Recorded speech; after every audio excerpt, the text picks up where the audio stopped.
नमस्कार, आप देख रहे हैं हमारा खास बुलेटिन देवभूमि। मैं हूं आपके साथ ऋतु तिवारी पोखरियाल। बुलेटिन की शुरुआत करेंगे पूर्व आईएएस रामविलास यादव पर ईडी की बड़ी कार्रवाई। रामविलास की 20 करोड़ से अधिक की संपत्ति अटैच की गई। रामविलास पर चल रहा है आय से अधिक संपत्ति का मामला। तो देहरादून और लखनऊ की चल और अचल संपत्ति अटैच की गई है। देहरादून जेल में बंद है पूर्व आईएएस रामविलास यादव। प्रवर्तन निदेशालय ने भ्रष्टाचार के आरोपी पूर्व आईएएस रामविलास यादव के खिलाफ बड़ी कार्रवाई की है। मनी लॉन्ड्रिंग के आरोप में रामविलास यादव और उनके परिवार की 20 करोड़ रुपए से अधिक की संपत्ति को अटैच किया गया है। इसमें 18 करोड़ रुपए की चल और 2 करोड़ रुपए से अधिक की अचल संपत्ति शामिल है। ईडी ने यह कार्रवाई उत्तर प्रदेश के लखनऊ और उत्तराखंड के देहरादून में की है।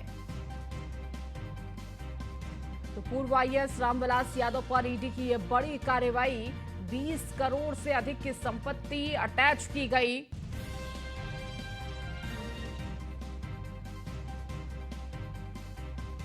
तो देहरादून और लखनऊ में चल अचल संपत्ति अटैच की गई। ये बड़ी कार्रवाई देहरादून और लखनऊ में देखने को मिली है। तो देहरादून जेल में बंद है पूर्व आईएएस रामविलास यादव और इस पूरे मामले को लेकर मनी लॉन्ड्रिंग का ये पूरा मामला, जहां पर ईडी की ये बड़ी कार्रवाई। तो रामविलास की 20 करोड़ से अधिक की संपत्ति अटैच की गई। ये बड़ी खबर आपको दे रहे हैं। रामविलास पर चल रहा है आय से अधिक संपत्ति का मामला और ईडी की ये बड़ी कार्रवाई देखने को मिली है। तो देहरादून जेल में बंद है पूर्व आईएएस रामविलास यादव और इस दौरान लगातार ईडी की ये कार्रवाई देखने को मिली है। और अधिक जानकारी के साथ उत्तराखंड ब्यूरो चीफ सुदीप जैन हमारे साथ जुड़ चुके हैं। सुदीप, देखिए लगातार पूर्व आईएएस रामविलास यादव पर ईडी की यह कार्रवाई देखने को मिली है। 20 करोड़ से ज्यादा की संपत्ति बताई जा रही है जो अटैच की गई है। जी बिल्कुल, देखिए आज से अधिक संपत्ति मामले में ही आईएएस अफसर रामविलास यादव फंसे थे और रिटायरमेंट के 15 दिन पहले वो जेल गए थे। राज्य सरकार की विजिलेंस रिपोर्ट के आधार पर उन पर कार्रवाई की गई थी और फिलहाल वो जेल में हैं। जब उन पर आय से अधिक संपत्ति का मामला आया तो ईडी इन्फोर्समेंट डायरेक्टरेट ने भी अपनी जांच शुरू की थी। कुछ दिनों पूर्व जेल में उनसे पूछताछ भी ईडी की टीम ने की थी। इसके बाद जो उनकी संपत्तियां थी उनको अटैच किया गया और खातों के पैसों को भी फ्रीज किया गया है। रामविलास यादव जब लखनऊ में लखनऊ विकास प्राधिकरण के सचिव थे तो इनकी तूती बोलती थी।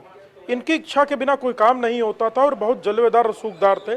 परंतु कुछ समय पहले जब काडर अलॉटमेंट इनका उत्तराखंड हुआ, इनको आना पड़ा, उसके बाद ये उत्तराखंड में थे और कई महत्वपूर्ण विभाग देख रहे थे। परंतु राज्य सरकार ने इनकी शिकायतों के आधार पर जब विजिलेंस जांच कराई तो जांच में ये फंसे।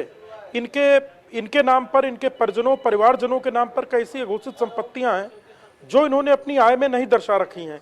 इसके आधार पर राज्य सरकार की कार्रवाई के बाद ये ईडी की कार्रवाई हुई है। ठीक है सुदीप, आप लगातार जुड़े रहिए और भी खबरों पर आपसे अपडेट लेंगे। मुख्यमंत्री पुष्कर सिंह धामी ने गुरुवार को डॉक्टर श्यामा प्रसाद मुखर्जी की जयंती पर उनके चित्र पर श्रद्धांजलि अर्पित की। मुख्यमंत्री ने कहा कि डॉक्टर श्यामा प्रसाद मुखर्जी एकता और अखंडता के लिए अपने जीवन को समर्पित करने वाले प्रखर राष्ट्रवादी विचारक एवं जनसंघ के संस्थापक थे।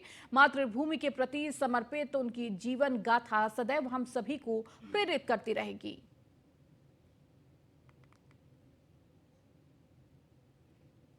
कैबिनेट मंत्री गणेश जोशी ने भारतीय जनसंघ के संस्थापक एवं राजनीतिक चिंतक डॉक्टर श्यामा प्रसाद मुखर्जी की जयंती अवसर पर कैंप कार्यालय हाथी बड़कला देहरादून में आयोजित पुष्पांजलि एवं गोष्ठी कार्यक्रम में प्रतिभाग किया। गणेश जोशी ने डॉक्टर मुखर्जी के चित्र पर पुष्प अर्पित कर श्रद्धांजलि अर्पित की। इस मौके पर गणेश जोशी ने कहा कि डॉक्टर श्यामा प्रसाद मुखर्जी का राष्ट्र हित के प्रति समर्पण सदैव हमें देश सेवा के लिए प्रेरित करता रहेगा। महान शख्सियत को नमन कर रहे हैं जिसने हमेशा देश की एकता और अखंडता के लिए संघर्ष किया। जिसने कहा था कि एक देश में 2 निशान, एक देश में 2 प्रधान, एक देश में 2 विधान नहीं चलेंगे, नहीं चलेंगे। हम ये नारे लगाया करते थे। जो कश्मीर के अंदर 370 और 35 के विरोध में खड़े हुए थे, जो एक बहुत संपन्न परिवार से थे,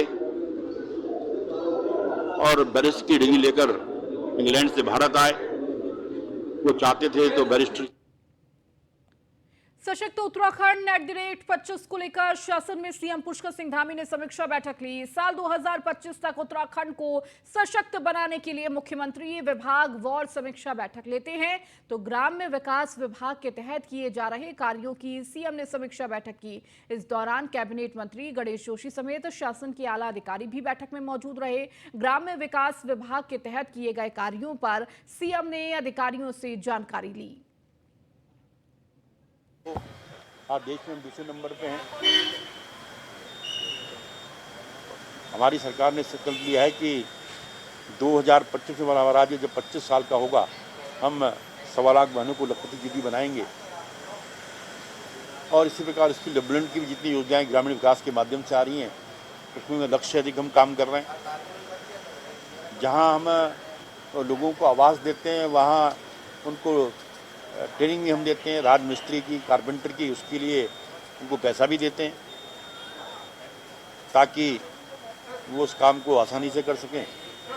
और आज समीक्षा में मैं माननीय मुख्यमंत्री से अनुरोध करूंगा कि हमारे विकास में कर्मियों। विकासनगर के नगर क्षेत्र में फिर से 2 हिंदू युवतियों के साथ छेड़छाड़ का मामला सामने आया, जिसके बाद दूसरे पक्ष ने घर में घुसकर मारपीट की है। इसके बाद दोनों पक्षों में गहमा-गहमी बढ़ गई। देखते ही देखते बाजार पुलिस चौकी में लोगों का जमावड़ा लग गया। पुलिस ने कड़ी मशक्कत के बाद स्थिति पर काबू पाया। मामला 2 समुदायों के बीच बताया जा रहा है, जिसमें तनावपूर्ण स्थिति देखने को मिली है। समुदाय विशेष के लोगों ने कोतवाली विकासनगर का घेराव किया। साथ ही हिंदू संगठन के लोगों ने भी पुलिस चौकी बाजार विकासनगर का घेराव किया है। मैं 2 युवतियों के छेड़खानी किए जाने और हत्या कसने को लेकर एक तहरीर प्राप्त हुई है। हमें इस संबंध में हमारे द्वारा अभियोग पंजीकृत कर दिया गया है तथा दूसरे पक्ष द्वारा भी यह तहरीर दी गई है कि दूसरे पक्ष द्वारा उनके घर में घुसकर उनके संग मारपीट की गई। इस संबंध में तहरीर प्राप्त हो गई है। चमोली में बारिश ने कहर बरपाना शुरू कर दिया है। छिनका में एक बार फिर बद्रीनाथ हाईवे बंद हो गया है। मार्ग खोलने का प्रयास जारी है। सुरक्षा को देखते हुए यात्रियों को बिरही और चमोली में रोका गया है, तो वहीं मलबा आने से कर्णप्रयाग और ग्वालदम राष्ट्रीय राजमार्ग भी बाधित हुआ है। और अधिक जानकारी के साथ सुदीप जैन लगातार जुड़े हुए हैं। सुदीप, देखिए, जिस तरह से लगातार बारिश हो रही है उससे कहीं ना कहीं सड़कें बाधित हो रही है, मलबा लगातार सड़कों पर गिर रहा है। जी बिल्कुल, देखिए, 1 सप्ताह नहीं बल्कि 5 दिनों के भीतर दूसरी बार ऐसा बद्रीनाथ राष्ट्रीय राजमार्ग पर हुआ है। पहाड़ों में जो बहुत तेज बारिश हो रही है, रुकने के बाद पत्थरों में हो रहे घर्षण और धूप की वजह से जो क्रैक्स आ रहे हैं, उस वजह से मलबा और पत्थर सड़क पर आ रहे हैं, जिस वजह से मार्ग बंद हो रहा है। और देखिए, 4 धाम यात्रा जारी है और अब तक 35 लाख से अधिक श्रद्धालु दर्शन कर चुके हैं और श्रद्धालुओं का उत्साह अभी भी बरकरार है। हालांकि अब पूर्व की तुलना में यात्रियों की संख्या में कमी आई, उसकी बहुत बड़ी वजह बच्चों के विद्यालय खुलने के साथ ही कांवड़ यात्रा भी है। तो ऐसे में यात्रियों को पहले रोका गया है और मार्ग खोलने का प्रयास किया जा रहा है। बीआरओ पीडब्ल्यूडी की टीमें मार्ग खोलने का प्रयास कर रही हैं। ठीक है सुदीप, आप लगातार जुड़े रहिए और भी खबरों पर आपसे अपडेट लेंगे। देहरादून में लगातार रुक रुक कर हो रही बारिश के कारण राजधानी की सड़कें जलमग्न हो रही हैं। वहीं इस बारिश ने ड्रेनेज सिस्टम की भी पोल खोल दी है। नगर निगम दावे कर रहा था कि बरसात से पहले जल निकासी के लिए सभी नालों को साफ कर दिया जाएगा, लेकिन ये दावे भी बारिश में हवाई साबित हुए हैं। रिस्पना पुल के पास तो सड़क पर इतना पानी भर गया था कि बसें भी आधी डूबी नजर आई। ऐसे में सब स्मार्ट सिटी के कार्यों पर सवाल उठने खड़े हो गए हैं। वहीं बीजेपी नेता नगर निगम का बचाव करते हुए कह रहे हैं कि स्मार्ट सिटी के कार्यों को गुणवत्ता के साथ किया जा रहा है, साथ ही स्मार्ट सिटी का काम तेजी से हो रहा है। वहीं कांग्रेस प्रवक्ता शीशपाल बिष्ट ने स्मार्ट सिटी को लेकर तंज कसते हुए कहा कि शहर तो स्मार्ट नहीं बना, लेकिन प्रदेश के मुख्यमंत्री स्मार्ट मुख्यमंत्री का तमगा लेकर आ गए हैं। स्मार्ट सिटी के नाम पर शहर की जनता पिछले 5 साल से परेशानी झेल रही है। जनता पार्टी क्या बयान देती क्या नहीं देती ये भारतीय जनता पार्टी जाने, लेकिन स्मार्ट सिटी के बारे में अगर शहर की जनता के आप विचार जाने तो शहर की जनता पिछले 5 सालों से स्मार्ट सिटी के नाम पर परेशानी झेल रही है। शहर की ऐसी कोई गली नहीं है जो खुदी हुई ना हो। आप 10 मिनट की बारिश में गाड़ी से नहीं निकल सकते, पैदल तो निकल ही नहीं सकते। तो शहर की जो आज दुर्दशा है, 1650 करोड़ रुपया स्मार्ट सिटी के नाम पर खर्च कर दिया गया। वो स्मार्ट सिटी के नाम पर खर्चा गया पैसा कहीं दिखाई नहीं दे रहा, ना जाने किस नाली में बह गया। आप ड्रेनेज सिस्टम तक इस शहर में अभी तक डेवलप नहीं कर सके हैं, तो किस चीज की स्मार्ट। देश में इस समय मानसून चल रहा है। अतिवृष्टि के कारण सड़कें, रोड, नालों में दिक्कत है। जो नाले हैं चौक हो रहे हैं, कहीं पानी घुस जा रहा है, कहीं पानी निकल नहीं पा रहा, कहीं जो है गंदगी और जो प्लास्टिक है, दूसरी चीज़ें हैं, वो नालियों में चला जा रहा है, जिससे चौक हो जा रही हैं। आप इस बरसात के मौसम में स्मार्ट सिटी के कामों का आकलन नहीं कर सकते हैं, उसका डेवलपमेंट की आप बात नहीं कर सकते। स्मार्ट सिटी का काम जिस गुणवत्ता के साथ में देश और प्रदेश में चल रहा है, इससे अन्य प्रदेश के लोगों को भी उससे लाभ मिल रहा है। उत्तराखंड राज्य में भी स्मार्ट सिटी के काम में बहुत तेजी आई है। देश में इस समय तो देहरादून नगर निगम में किस तरह से पोल खोलती हुई नजर आ रही है। लगातार बारिश हो रही है पहाड़ों में और इस दौरान राजधानी किस तरह से जलमग्न हो चुकी है। सुदीप जैन हमारे साथ लगातार जुड़े हुए हैं। सुदीप, देखिए लगातार बारिश का जिक्र कर रहे हैं और इसको लेकर पहले से ही इंतजाम कर लिए जाते हैं, लेकिन जो राजधानी की तस्वीर है बहुत सारे सवाल खड़े कर रही है। स्मार्ट सिटी का जिक्र किया जाता है, लेकिन जलमग्न जो सड़कें हैं वो किस तरह से स्मार्ट हो रही है ये नजर आ रहा है। देखिए, ये बात सही है कि बहुत मामूली बारिश में ही जल भराव हो रहा है और कल ये भी बात सही है कि बहुत भारी बारिश हुई है। नगर निगम पूरी तरह फेल है। जो नगर आयुक्त हैं मनोज गोयल, उनकी कार्य क्षमता, कार्य प्रणाली पर पहले ही प्रमुख सचिव नगर विकास अपनी नाराजगी व्यक्त कर चुके हैं। नालों की सफाई नहीं हुई, बारिश से पहले ड्रेनेज सिस्टम की ओर ध्यान नहीं दिया गया, यही वजह है कि। और दूसरा वजह एक महत्वपूर्ण ये भी है कि कई यूएसडी यानी शहरी विकास नियंत्रण विभाग के कुछ काम ऐसे थे जिनकी वजह से भी ये जल भराव हुआ, क्योंकि सड़कें खुदी थीं और सड़कों को सेटल होने का वक्त नहीं मिला और तेज बारिश सब कुछ बहा ले गई। ये बहुत दुर्भाग्यपूर्ण तस्वीर है। जब प्रदेश की राजधानी में ये तस्वीर बनेगी, दिखेगी, तो प्रदेश में क्या स्थिति होगी नगर विकास विभाग की, ये सहज ही समझा जा सकता है। और तस्वीर ये भी बताती है कि अफसर कितने नाकारा हैं। ठीक है सुदीप, बहुत शुक्रिया इन तमाम जानकारियों को देने के लिए। खबरों में आगे बढ़ेंगे। हरिद्वार में भी लगातार बारिश जारी है। बारिश के चलते कई जगहों पर जलभराव और नुकसान की तस्वीरें सामने आ रही हैं। यहां कनखल के लाटोवाली में बारिश से एक पुराने मकान की दीवार भरभरा कर गिर पड़ी। दीवार के मलबे से कार पूरी तरह से क्षतिग्रस्त हो गई है। हालांकि इसमें कोई हताहत नहीं हुआ। प्रशासनिक अधिकारी लगातार क्षेत्र का जायजा ले रहे हैं।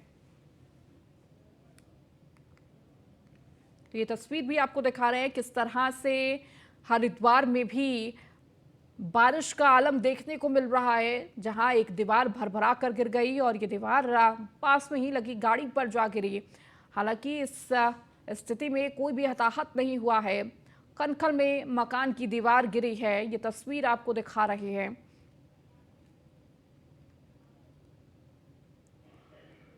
सरोवर नगरी नैनीताल में भी मूसलाधार बारिश के चलते सामान्य जनजीवन अस्त व्यस्त हो गया है। वहीं बारिश के चलते माली ताल में डिग्री कॉलेज और राजभवन को जोड़ने वाली सड़क पर लगभग 20 मीटर हिस्सा भूस्खलन की जद में आ गया है। मौके पर पहुंचे लोक निर्माण विभाग के अधिकारियों ने क्षतिग्रस्त मार्ग का निरीक्षण कर सुरक्षा के मद्देनजर मार्ग को वाहनों की आवाजाही के लिए बंद कर दिया गया है। आपको बताते चले कि इस मार्ग से आधा दर्जन से अधिक निजी स्कूलों के छात्र और स्थानीय लोग आवाजाही करते हैं।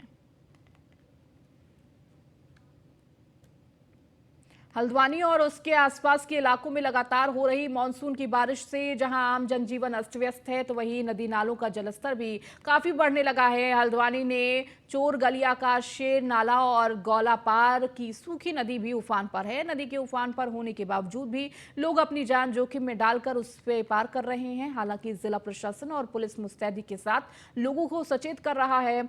एसडीएम मनीष कुमार का कहना है कि मौसम के अलर्ट के साथ ही सभी बाढ़ चौकियों को एक्टिव किया जाए। नदियों और नहरों के किनारे रह रहे लोगों को नदी किनारे ना जाने और वहीं रपटों को पार ना करने की सलाह दी जा रही है। फिलहाल जिले में नदियों का जलस्तर सामान्य है। अब तक जनहानि का कोई खबर नहीं है।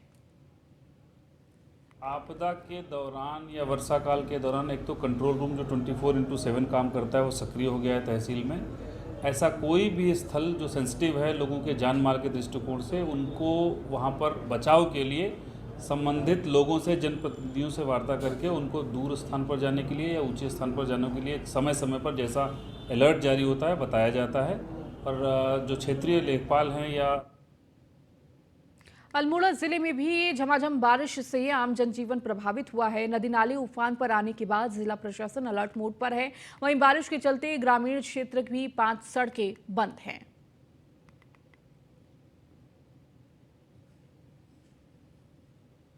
मसूरी में भारी बारिश ने नगर पालिका की बदइंतजामी की पोल खोल दी है। मसूरी बूचड़खाने के लोगों ने क्षेत्रीय सभा सत्या के पति सुशील अग्रवाल का घेराव कर अपनी नाराजगी व्यक्त की है। आपको बता दें, लढ़ौर के बूचड़खाने क्षेत्र में प्राकृतिक नाले पर नगर पालिका द्वारा पूर्व में लगाए गए जाल लोगों के लिए मुसीबत बन गए हैं। तेज बारिश के बाद बूचड़खाने के प्राकृतिक नाले पर लगाए गए जाल में कूड़ा और मलबा फंसने से कारण बरसात का पानी सड़क से लोगों को घरों में घुस रहा है, जिससे लाखों रुपए का सामान खराब हो गया है। भाई 1.5 लाख का माल है, सारा भीग गया। वो देखो पार्किंग पे कैसा भरा सारा पानी, सारा खराब हो गया हमारा माल। पानी आया, मजदूरी करने वाले हमारे आदमी, फेरी करने वाले, यो नहीं कि इतना लंबा चौड़ा हमारा काम हो या कुछ हो। तो क्या पानी कैसे आया आपके घर? पता नहीं भैया, ये नाली भरी और हमारे घर में पानी आ गया। कभी आज तक नहीं आया हमारे घर में पानी। बहुत परेशान है यहाँ और कोई इसके पापा देहरादून जा रखे तो कोई है भी नहीं, मेरे पास कोई था भी नहीं। मेरा बच्चा सारा भीगा पड़ा है सुबह से। बेचारे हमारे पड़ोसी हैं, उन्होंने रखवाया, इतनी चीख मार दी सारे बच्चों ने मेरे। दिखाई इन्होंने कितना कैसा भयानक मंजर था, हम देख नहीं सकते थे इसको। आप अगर आप यहाँ पे होते, हमारे तो छोटे छोटे से बच्चे हैं, हमें तो घर में पानी घुस गया, सारा कारपेट गिल्ला हो गया। मेरे बच्चे ने वाइपर से पानी बाहर किया है, तब जाके वो बाहर आया। तो नाला था नहीं, ये नाला कैसे? नाला यहाँ था ही नहीं। हमें तो यहाँ 30-40 साल हो गए, हमने तो यहाँ नाला देखा नहीं। नाला पीछे की तरफ था, यहाँ जाला जिस दिन से लगा, जब से ये जिसे कहना चाहिए। हाँ। और मैंने पर्सनली मतलब अध्यक्ष महोदय जी से और जो सभासद महोदय उनको भी कहा। हाँ। मैंने कहा साहब अगर आप कर सकते हैं ठीक है, हमें परमिशन दे दिए, हम अपने खर्चे पे कराने को तैयार है। हाँ। कि नहीं हो जाएगा, कोई ऐसी बात। पर हुआ कुछ नहीं जी, मतलब बिल्कुल। पर आज कितना नुकसान हो केवल आज तो ये पूरा घर में पानी भरा हुआ है। मैं आपको इसमें मतलब दिखा सकता हूँ। छोटे छोटे बच्चे हैं जी हमारे साथ में। सामान भी आपका सब खराब हो गया? जो सामान, हाँ जी, सारा खराब हुआ था, बिल्कुल यही। शहरी विकास मंत्री प्रेमचंद अग्रवाल के अल्मोड़ा सर्किट हाउस पहुंचने पर बीजेपी कार्यकर्ताओं ने जोरदार स्वागत किया है। प्रेमचंद अग्रवाल ने अल्मोड़ा जिले के 5 नगर निकायों के अधिकारियों के साथ समीक्षा बैठक की और सरकार द्वारा संचालित योजनाओं को निकाय क्षेत्रों की जनता तक पहुंचाने के निर्देश दिए हैं। अल्मोड़ा में इस समय में 5 निकायों के ईओ जो हमारे अधिशासी अधिकारी हैं, उनसे मेरी बातचीत हुई है। प्रमुख रूप से उनसे हमने पूछा है कि हमारे यहाँ स्वनिधि का क्या हिसाब है, कितने लोगों को हम लोग स्वनिधि का अभी तक लाभ दे चुके हैं। हमारे यहाँ जो शहरी आजीविका मिशन के अंतर्गत कितनी महिलाएं समूह काम कर रही हैं, कितने का टारगेट था। इसके साथ साथ प्रधानमंत्री आवास योजना, चूँकि आप जानते हैं माननीय प्रधानमंत्री जी का एक ड्रीम प्रोजेक्ट है, गरीब को छत मिले उसको रहने की, उसके बारे में उनका क्या टारगेट था, कहाँ तक हम पहुँचे। ऐसे ही संपत्ति कर के बारे में हमने यहाँ जानकारी ली है। स्वच्छ भारत मिशन, जिसके माध्यम से अनेकों लोगों को जानते हैं आप, शौचालय और उसके साथ साथ जो स्वच्छता का किस प्रकार से। लक्सर के तहसील परिसर में बीजेपी ने महासम्मेलन का आयोजन किया, जिसमें केंद्र सरकार और प्रधानमंत्री मोदी के नेतृत्व में 9 साल के कार्यकाल की उपलब्धियां गिनवाई हैं। इस दौरान जन कल्याणकारी योजनाओं से संबंधित प्रचार प्रसार सामग्री भी वितरित की गई। माननीय प्रधानमंत्री मोदी जी के नेतृत्व में 9 साल के किए गए कार्यों की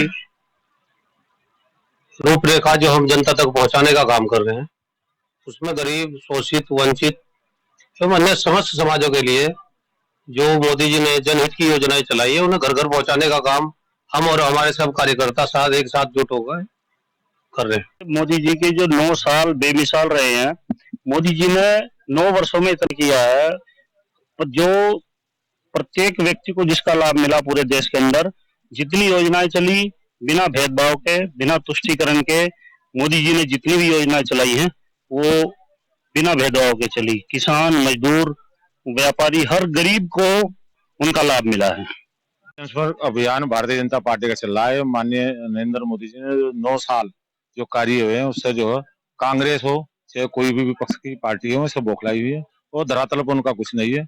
और भारतीय जनता पार्टी धरातल पर है, क्योंकि हम सम्मान निधि जो किसानों को मिल रही है, व्यापारियों को, और गैस सिलेंडर हम 3 फ्री दे रहे हैं अपनी बहनों के लिए, और अन्य विकास कार्य हो रहे हैं। इसलिए जो है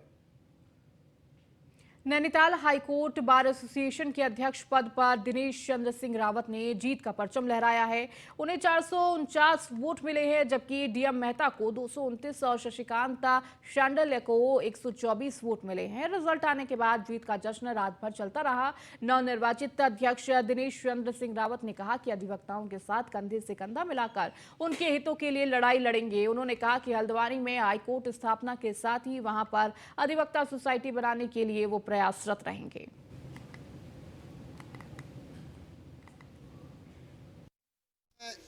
आप लोग के माध्यम से जो उत्तराखंड राज्य में शहीद हुए मेरे शहीदों को विनम्र श्रद्धांजलि देना चाहता हूं, क्योंकि उनकी बदौलत ये राज्य बना और उनकी बदौलत ये हाईकोर्ट बनी जिसमें आज हम लोग खड़े हैं, आप लोग खड़े हैं।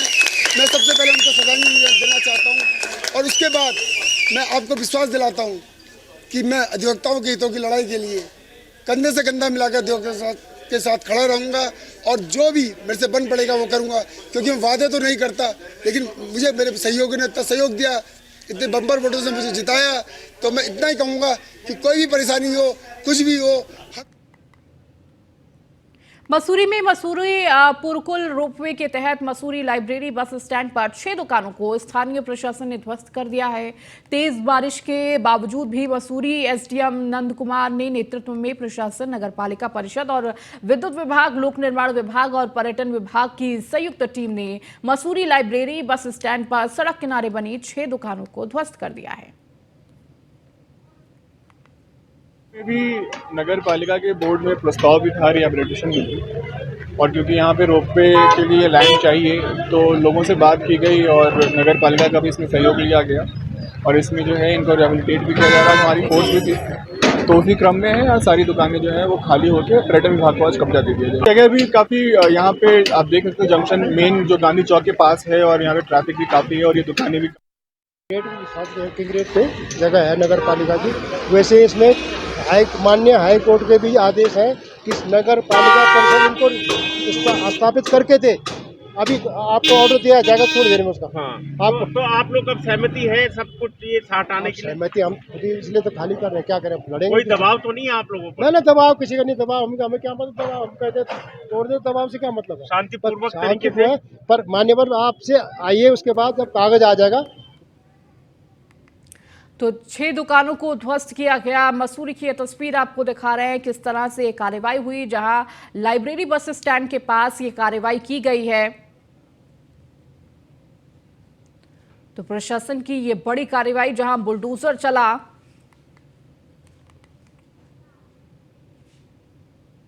हरिद्वार में कांवड़ियों पर हुई पुष्प वर्षा। एडीजी कानून व्यवस्था भी वी मुगरेशन ने की पुष्प वर्षा। तो एसएसपी हरिद्वार अजय सिंह ने भी कांवड़ियों का फूल बरसाए। तो मेला इलाके हरिद्वार में बॉर्डर से लेकर हर की पैड़ी तक ये पुष्प वर्षा की गई। तो कांवड़ियों पर एक बार फिर से उत्तराखंड में ये पुष्प वर्षा देखने को मिली है। इससे पहले भी कांवड़ यात्रा के दौरान उत्तराखंड में ये पुष्प वर्षा देखने को मिली थी।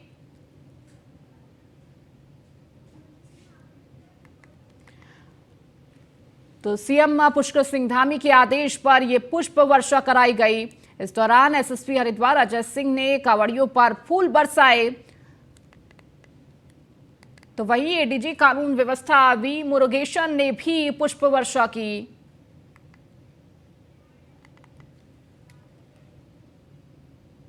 चलिए, इस बुलेटिन में फिलहाल इतना ही। बने रहिए न्यूज़ 1 इंडिया के साथ।